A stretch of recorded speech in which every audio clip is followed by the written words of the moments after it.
ادبی ڈیرہ کے تمام دوستوں کو السلام علیکم۔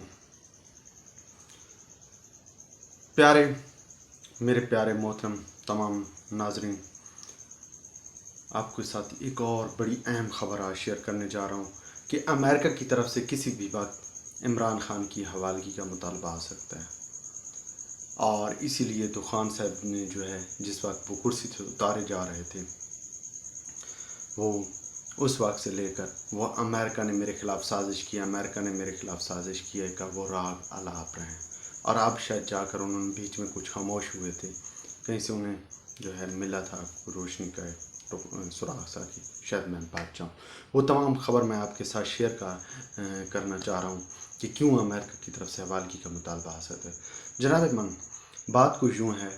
کہ عارف نقوی جو کہ برطانیہ میں گرفتار ہوئے تھے، آج کل وہ امریکہ میں بیٹھے ہیں، امریکہ میں گرفتار ہیں۔ ان کو امریکہ نے حوالگی کا مطالبہ کیا تھا، برطانیہ نے امریکہ کے حوالے کر دیا۔ وہ امریکہ کو مطلوب تھے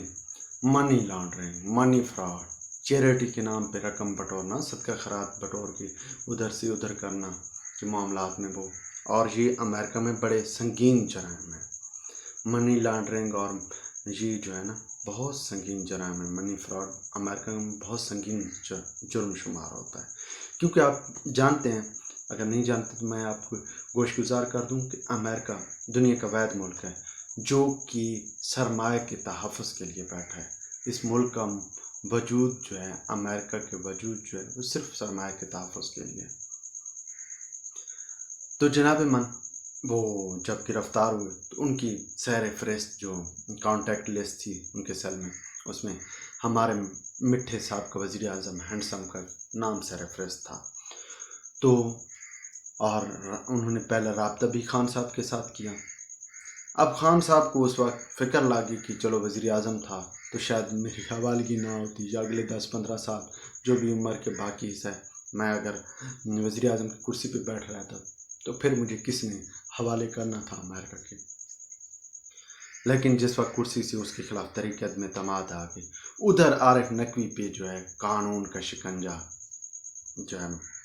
مضبوط سے مضبوط ہو جا رہا تھا، تو خان صاحب کو اپنی فکر لاحق ہو گئی کہ بھائی مجھے بھی امریکہ یہ بلا نہ لے جائے، گورنمنٹ آف پاکستان مجھے حوالہ نہ کر دے امریکہ کے۔ تو انہوں نے اس وقت گراؤنڈ بنانے کے لیے ایک بیانیہ چلا دیا کہ امریکہ نے میرے خلاف سازش کی ہے، کہ کل کلاں کو اگر امریکہ حوالگی کا مطالبہ ہی کرتا ہے تو یہ میرے پاس ہو کہ بھائی میں نے تو کل کہا تھا، یہ آپ لوگوں کی میں خدمت کرنا چاہتا تھا، تو اس خدمت کے جرم میں امریکہ مجھے حوالگی کا مطالبہ کر رہا ہے۔ اور آپ کو ایک مزے کی بات بتاؤں کہ ترقی پذیر ممالک میں امریکہ کا بہت اثر و رسوخ ہے۔ اگر امریکہ صرف IMF کو اور ورلڈ بینک کو یہ کہہ دے کہ بھائی آپ نے پاکستان کو اس وقت قرض نہیں دینا جب تک کہ وہ عمران خان کو ہمارے حوالے نہیں کرتے، تو جناب آپ جانتے ہیں اس وقت ہم تو کشکول، یہ خان صاحب کی 4 سالہ مہربانی کی وجہ سے ہم کشکول ہاتھ میں لے کر گھوم رہے ہیں۔ وہ کشکول تو پہلے بھی اٹھا رکھا تھا 1970 کے بعد سے لے کر، اور خصوصاً 80 کا، پھر 80 کے بعد جو حالات ہوئے، 80 میں جو کچھ ہوا اور اس کے بعد جو حالات ہوئے، اس وقت کشکول تو ہمارے ہاتھ میں آ گیا، اور پھر رئیس صدر مشرف نے نکالی تھی معیشت کا، یعنی کہ جنازہ تو انہوں نے ہی نکال دیا تھا۔ پھر وہ ایک طالبان اور ملک کی جو امن سلامتی کی صورتحال رہی، اس نے تو سب کچھ ہی تباہ کر دیا۔ پھر ایک جناب آئے تو جناب نے تو ہر چیز پہ ملیا میٹ کر دیا۔ تو جناب بات کر رہے تھے کہ ہم خان صاحب کی حوالگی کا مطالبہ وہ کر لیں گے، اور خان صاحب امریکہ، ہاں خان صاحب کی بچنے کی صورتحال یہ ہے کہ خان صاحب نے کہ جمائمہ کے ساتھ بڑے اچھے تعلقات ہیں فی الحال تک، اور ہو سکتا ہے خان صاحب کو وہ بھی امید ہے کہ وہ ان کا والد اور جمائمہ کا ایک بہت بڑا رول ہے برٹش سیاست میں کہ وہ بچا لیں گے، لیکن جناب برٹش سیاست کی حد تک ہے، امریکہ کو تو مفادات پیار ہیں، بزنس کے مفادات، سرمایہ دار کے مفادات. تو جناب خان صاحب پہ کے لیے گہرا تنگ ہوتا جا رہا ہے، یہ ایک حقیقت ہے. الیکشن کمیشن سزا دے نہ دے، جو بھی فارن فنڈنگ پہ فیصلہ دے، لیکن امریکہ کی طرف سے خان صاحب کے لیے کوئی بخشش نہیں ہے. اور ویسے بھی خان صاحب نے کہ عالمی دنیا کے ساتھ آپ تعلقات جانتے ہیں، سعودیہ کے ساتھ، سعودیہ کا ایک بہت بڑا، اگر ان کا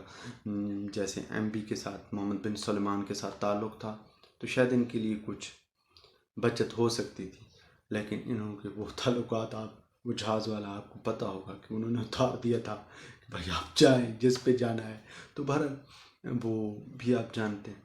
لیکن جو سب سے بڑی بات یہ ہے کہ خان صاحب نے بیانیہ بنایا اور یہ بیانیہ پاکستان میں مقبول ہوا، لیکن ادبی ڈیرا کے ناظرین کو ہم چاہتے ہیں کہ انہیں پہلے سے معلوم ہو جائے کہ حقیقت یہ ہے اس بیانیے کے پیچھے. یہ ابراج گروپ کے نقوی کی گرفتاری اور یہ تمام معاملات میں خان صاحب وہ ہے نا، کیا کہتے ہیں، یک جان و غالب والی بات ہے. تو وہی بات ہے ان کی، خان صاحب کی وغیرہ. اور یہ بھی معلوم ہونا چاہیے، یہ جو تمام فارن فنڈنگ اور چیریٹی اور شوکت خانم کے نام پہ جو پیسہ آتا رہا ہے، وہ سارا بھائی سیاست میں اور خان صاحب کی اپنی معاملات میں چلتا رہا ہے. اس پہ بہت زیادہ اس نے کیا نام ہے، خان صاحب کی سابقہ بیوی ریحام خان نے اپنی کتاب میں ذکر بھی کیا ہے کہ خان صاحب کے یہاں گھر میں وہ پیسے، اور انہوں کے آپ اگر کتاب ناظرین اسٹڈی کر لیں تو اس میں اس نے واضح طور پہ لکھا کہ ہر جگہ پیسے پڑے ہوتے تھے اور یہ ہوتا تھا وہ. تو یہ سارا بھائی کہاں سے آ رہا تھا، کہ کیا چکر تھا؟ تو یہ سارا ادھر سے باہر چیریٹی کے نام پہ پیسہ، وہ جو منی لانڈرنگ اور فراڈ کر رہے تھے وہ ادھر آ رہا تھا. اور ادھر سارا اس وقت نواز لیگ کے خلاف اور چلتا ہوا پاکستان، دوڑتا ہوا معاشی طور پہ دوڑتا ہوا پاکستان، اور سی پیک کے خلاف جو سازشیں ہو رہی تھیں ان میں یہ ساری دولت لگائی جا رہی تھی. اور آج یہ حالات بن چکے ہیں ملک کے. بہرحال ہماری تو خواہش ہے کہ اس تمام جتنی بھی چیریٹی کے نام پہ یا جتنی بھی فارن فنڈنگ باہر سے دولت لائی گئی ہے اس پہ باقاعدہ تحقیقات ہونی چاہیے، اور یہ تحقیقات ملکی لیول پہ، ایک تو الیکشن کمیشن نے فیصلہ دینا، اس کے علاوہ بھی ایک پارلیمان کو، کیونکہ یہ ایک نمائندہ پارلیمان کا بھی رہا ہے، پارلیمان کو بھی اپنے طور پہ تحقیقات کرنی چاہیے. جب پوری دنیا کے اخبارات نے، اور فنانشل ٹائم جیسا جو پوری دنیا کا سب سے بڑا اخبار ہے بھائی فنانشل ٹائم، وہ اپنی سٹوری بریک کر رہا ہے. ابھی وال سٹریٹ جو جرنل ہے وہ بھی اپنی سٹوری میں یہ لے کر آ رہا ہے. تو اس پہ ملکی لیول پہ بھی کہ ہمارے پارلیمان کا ایک نمائندہ اس قدر حرکتیں کرتا رہا، اس پہ بھی ایک تحقیقات ہونی چاہیے. فی الوقت تک اتنا کافی. نیکسٹ میں کسی نئی سٹوری کے ساتھ حاضر ہوں گے. اللہ حافظ.